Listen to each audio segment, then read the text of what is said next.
Hello everyone, welcome to this ASMR video. In this video I'm going to go through my vinyl collection, talk to you a little bit about each of the records that I own, talk to you a little bit about the biggest mistakes that I made in vinyl when I first started, and then at the end I'm going to share with you what my favorite album is, and I'm going to read the lyrics to you while showing you the beautiful artwork that is inside. So let's begin.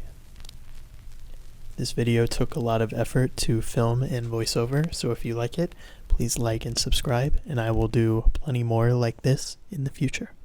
So let's get into this video. Let's get into it. The first album is Thriller by Michael Jackson. This album is undoubtedly one of the greatest of all time, and in my opinion, it is the best album that I own. Not my favorite, but the best, because it has the most amount of hits, and it is just one of the most popular albums ever for very, very good reason. The inside artwork on this album shows Michael Jackson with a baby tiger on him. A baby tiger.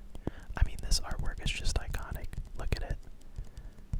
I don't think I'm speaking for myself when I say that this photo is probably one of the most iconic of all time, I would say. I mean, iconic album, and listening to it on the record, it's amazing how timeless the music is, I would say. The beats were made from a beat machine, but they still slap like it was performed live with a bunch of musicians. I don't know. And obviously Michael Jackson's performance on it is incredible, and his vocal talent and ad-libbing is second to none. I got this album from my mom. This was hers when the album originally released, so it's cool that it's now been passed down to me. When you take the album out, the disc looks like this. Again, I'm not too knowledgeable on vinyls. I only recently started collecting them, but I do know a good amount compared to what I knew at the start, which was absolutely nothing. I knew absolutely nothing. And I'll actually share a little story about the biggest mistake I made with vinyl in general after I finish showing you this album. The next album I'm going to share with you is Folklore by Taylor Swift. This might be my favorite album by Taylor Swift. This is actually my girlfriend's vinyl. She bought this at the same time as I bought a different album. I'll show you later in the video. But those two albums that we initially bought are now heavily scratched because of a big mistake that we made early on in collecting vinyl. The mistake was that we purchased a Crosley Cruiser record player. The two biggest flaws with this record player are that the needle is terrible and it slices through your record like it's butter for the most part, so that when you replay the record again, it doesn't have the same sharpness to it because the needle completely scratched through the grooves in the record. And that's because the needle is meant for 3 different types of records. In reality, if you were to play 3 different types of records, you would need at least 2 different types of needles, because different types of records have different sizes of grooves in them. So this needle is meant to be able to play all different types of groove widths, I guess, but because of that, it pretty much scratches any record it touches, which is ridiculous. It's crazy that a company like Crosley, which is known for record players, which is why I decided to buy this one in the first place, creates a record player that they know is a piece of crap for the most part. The second biggest flaw with this record is that it has no counterweight on its arm. This means that on top of the needle itself being incredibly bad for your record, there is a ton of extra weight pushing down onto your vinyl and scratching it up. So this means that in the long run, your vinyl will just eventually sound absolutely unlistenable. Now, to be fair, it didn't sound very good in the first place because the speakers on the album or on the record player are terrible. So, as soon as we started listening to that Folklore album, it just did not sound right. record player if you can't even play what Spotify can play instantly? You have to put it on and then put a needle on it for it to completely scratch it and sound terrible on the speakers. So yeah, long story short, this record player is terrible and you should never, ever buy a Crossley record player. Never do it. There is also no lever that automatically lowers the needle onto your vinyl. This means that you have to manually lower the arm with the needle onto your vinyl while it's spinning, which can lead to accidentally swiping it across the vinyl and scratching it. This actually happened while we were putting on our first 2 new records as well. After getting scammed by Crossley, I was perfectly content to never purchasing a record player again, because I learned that not only would I have to buy a record player, which is immediately going to be over $100 at least, you also have to have an amplifier and a good pair of speakers if you want to listen to your records. But I figured, what even is the point if you can just listen to it on Spotify or on YouTube or on whatever app you listen to your music, Apple Music. Well, one day I walked into Goodwill and I saw this beautiful record player for only $25. And it looked like a really good record player, and from all the knowledge that I gained watching videos telling me what a terrible purchase that I made, I used that knowledge to plug this in at the store, see if it worked, and judge for myself if it had the makings of something that wouldn't absolutely cut through my vinyl. And I decided to take a risk, buy it for $25. I had a little bit of buyer's regret afterwards, just hoping that it wasn't just another scammy record player. I mean, it was at Goodwill after all. Like, how good can it be? How good can it be? All I needed to do was order a new needle tip, because that one was, the one that was on it was completely bent, obviously, because it's a Goodwill record player. But after cleaning it up, this thing looks absolutely beautiful, and I put a record on it and started playing it, and it sounded amazing, even just through the speakers of the record player. The built-in speakers, I could tell that it was a good record player. I could tell. So now I needed a pair of speakers to go with it. So I did some more research. It turns out that this record player has a Prix amplifier in it. So if I bought a specific type of speaker that goes along with that and has an amplifier, a small one, actually in the speaker, then I would just need to buy a pair of speakers and hook it up. And that's exactly what I did. And the record sounded great. So it gave me an excuse to go out and search for more records to add to my collection. So does playing a vinyl on a record player sound better than just listening to its digital counterpart?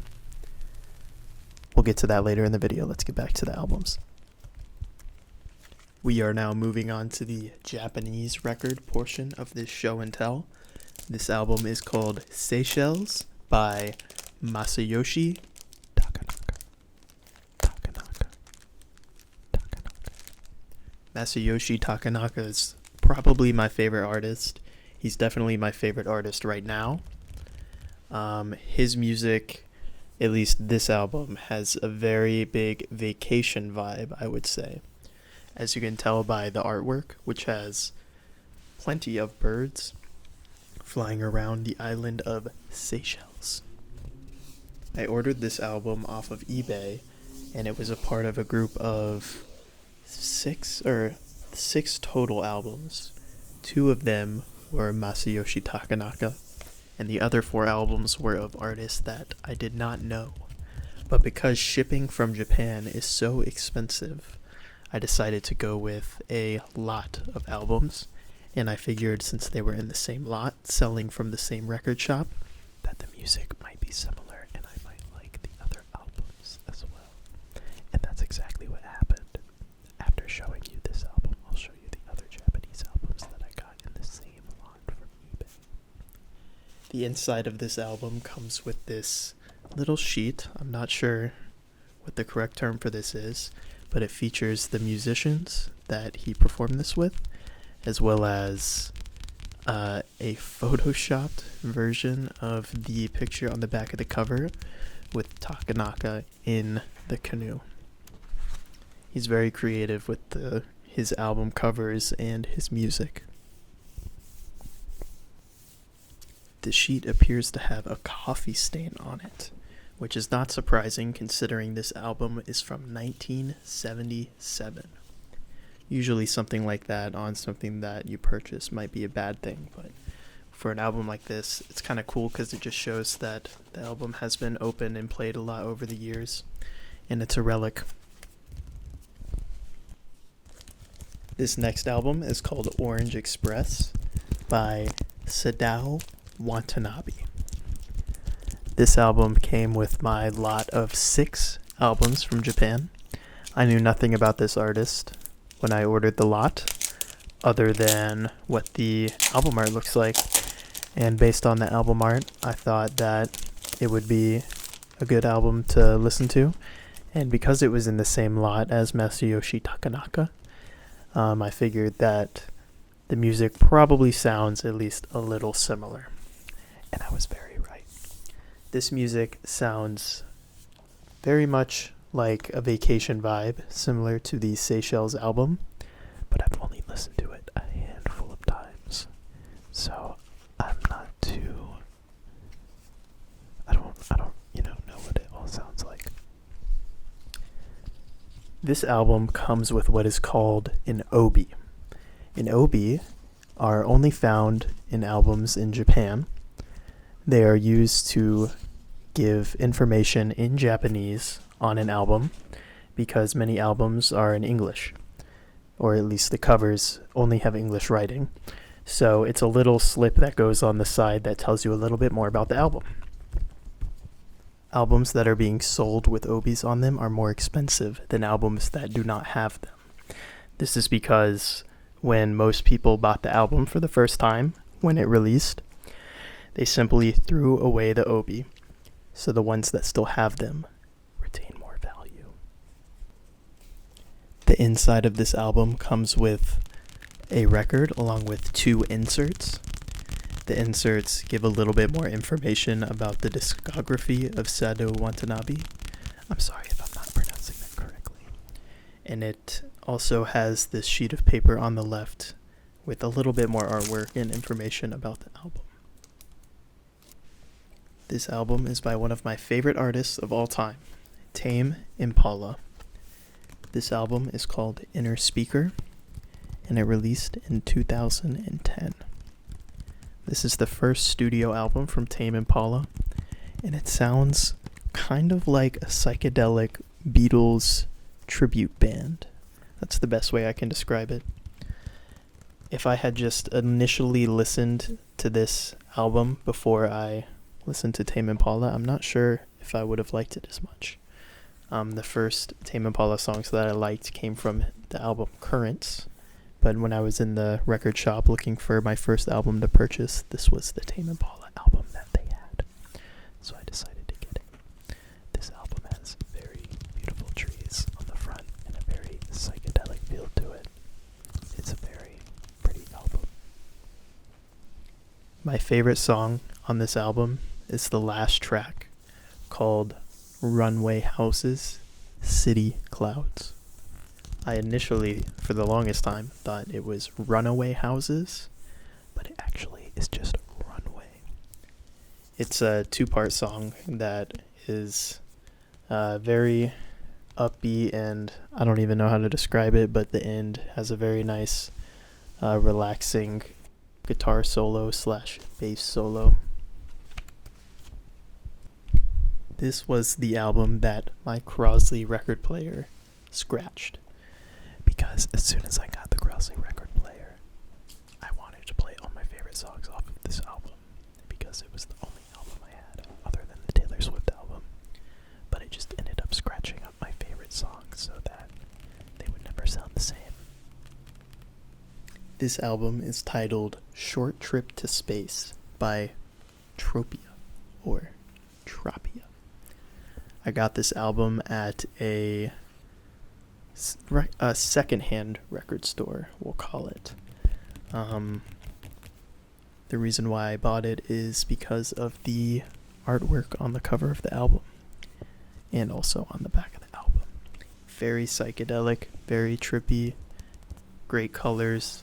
I mean, I just had to get it. And the songs on it are pretty good too. The first song is titled The Funk You See, The Funk You Do. The Funk You See, The Funk You Do. It is a funk album that is very funky. That's about as much as I can say about it, really. It's very enjoyable, very funky. Lots of great instruments and very, very, very pretty artwork.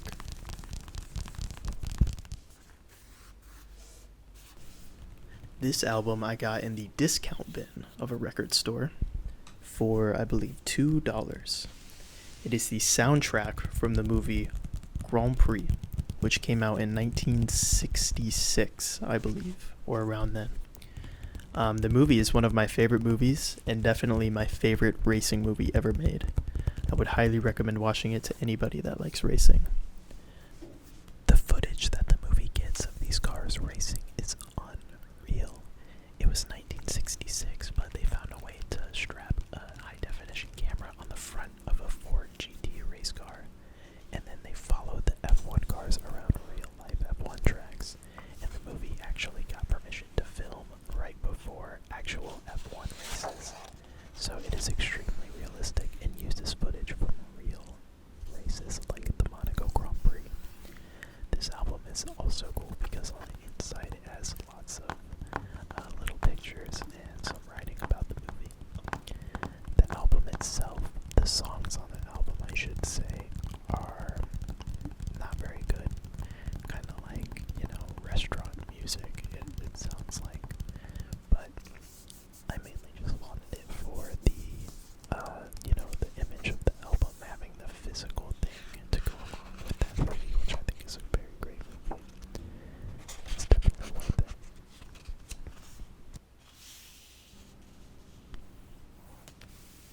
This next album is by Native Son. I'm not sure what the name of the album is because it's in Japanese, but this is another one of those albums that came along with the package of albums that I got shipped from Japan. This one also includes an obi, and this was the album that made me choose the lot of albums that I did because I really liked the artwork on it. I think that it shows that the music inside is very fun and not too serious, which is what I like about Takanaka's music, so I thought that theirs might be the same, and I was right. This album is very, very good. Probably the best album of the Japanese albums that I didn't know when I got that shipment from eBay. This is another Japanese record with the obi from that package. This one is called Savanna by Native Son as well. I was about to say by Hotline. I don't know very much about these bands. I don't know much about these bands.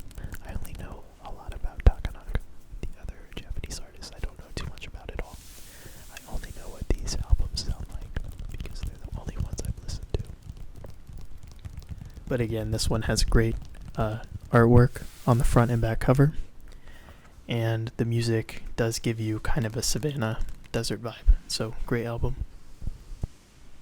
This is another one of my mom's records. This one is by the Bee Gees, and it is their greatest hits. The inside of this album is pretty funny because it unfolds twice, so you get to see all three members of the band in all their glory. Beautiful headshots on the inside of this album. So while you're listening to it, you can stare directly into their souls and really get a good idea of what they look like in pure HD album cover artwork. I mean, I don't really know what to say about this.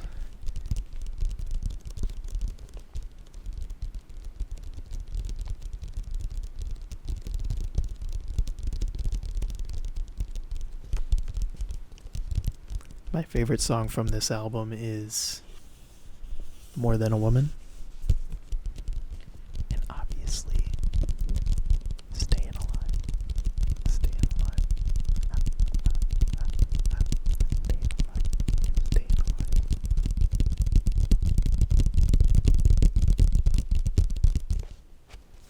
This next album is titled Brazilian Skies by Masayoshi Takanaka. This is the first album that I ever heard by Masayoshi Takanaka.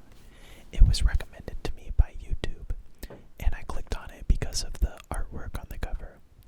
Obviously, he is sitting on the beach in a full white outfit with a thumbs up, and from the first track, I knew that this album had an incredible amount of energy from tons of different live instruments, and I just, after listening to the whole album, I knew I had to listen to Takanaka's full discography because I could hear the potential in the crazy guitar solos mixed with very unique background instruments supporting it. I love the inside of this album as well because it has pictures from his trip to Brazil when he filmed this or recorded this album, and you can see the musical artists that he recorded with in some of the pictures, and they're pretty funny and unique, just like his music. One thing that's interesting about owning an old vinyl record like this is you can actually see on the record where the needle has been placed the most, or the most times it's been dropped down. So when this track gets to certain parts of the album, you can tell that its owner would skip to a song that they liked, or skipped the first part of a song that had a long intro that they may not have wanted to listen to. So it's cool because you get to, see the history of what the person listened to, but at the same time, it's kind of, a detriment because it picks up a lot of dust in the crevices that the needle creates, which then gives it that signature crackling sound and popping sound at certain points.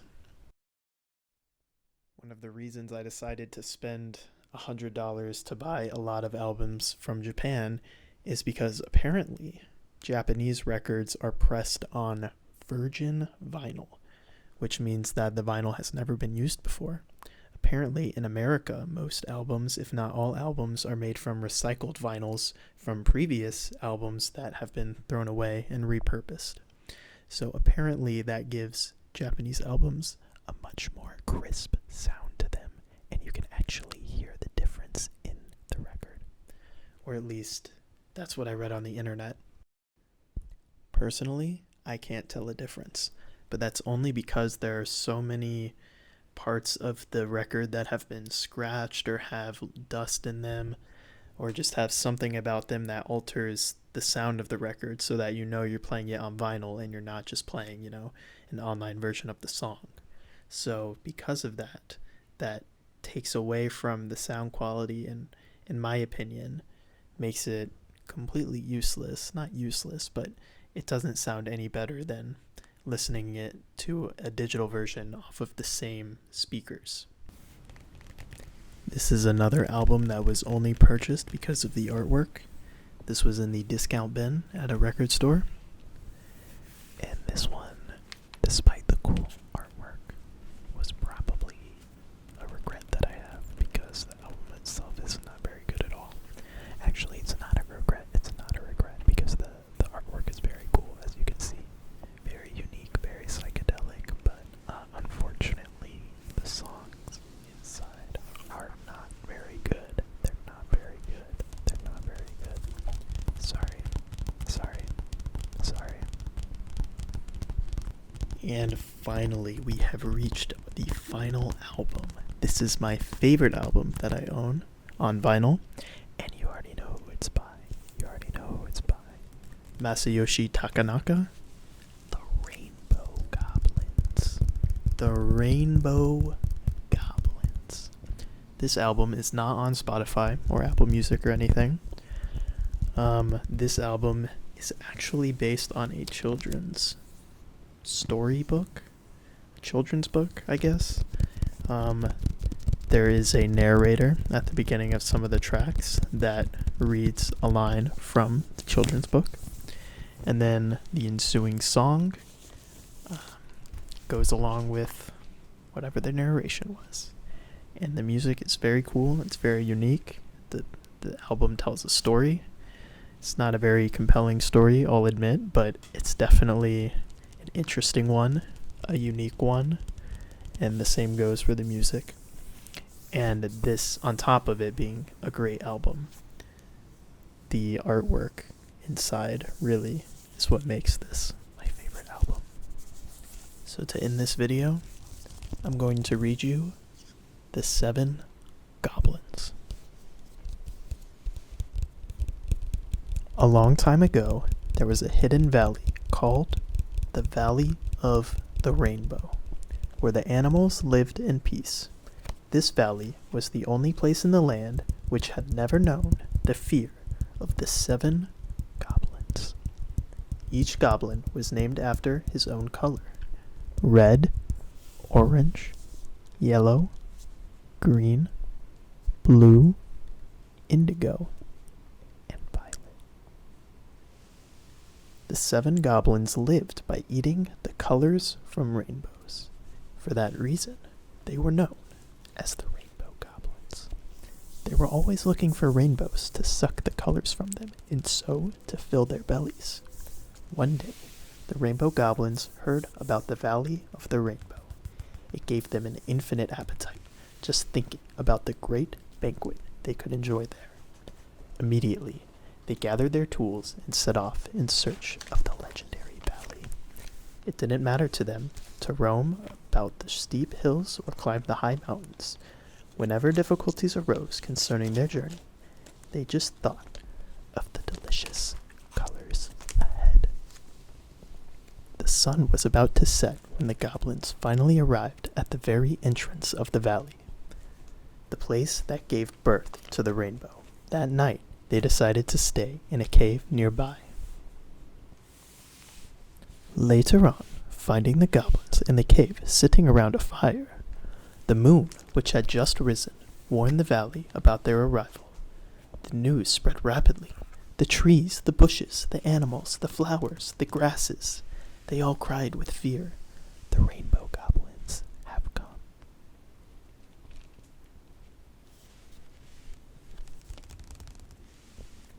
The excited goblins began to discuss their plans to snatch the rainbow. "We'll eat the colors while the rainbow's still fresh and juicy," they said. But some roots, hanging loosely from the ceiling of the cave, listened carefully while the goblins schemed below.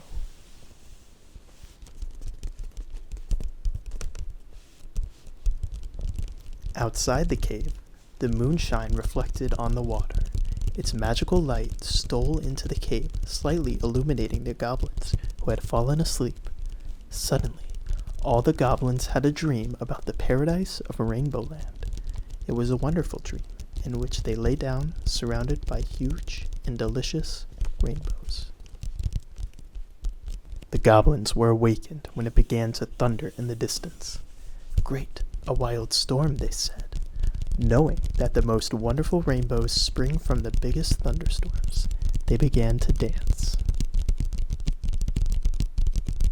Suddenly, the rainbow vanished, while the goblins held their lassos in the air, and then, controlled by the flowers who had listened to a message from their roots, the goblins were caught by their own lassos.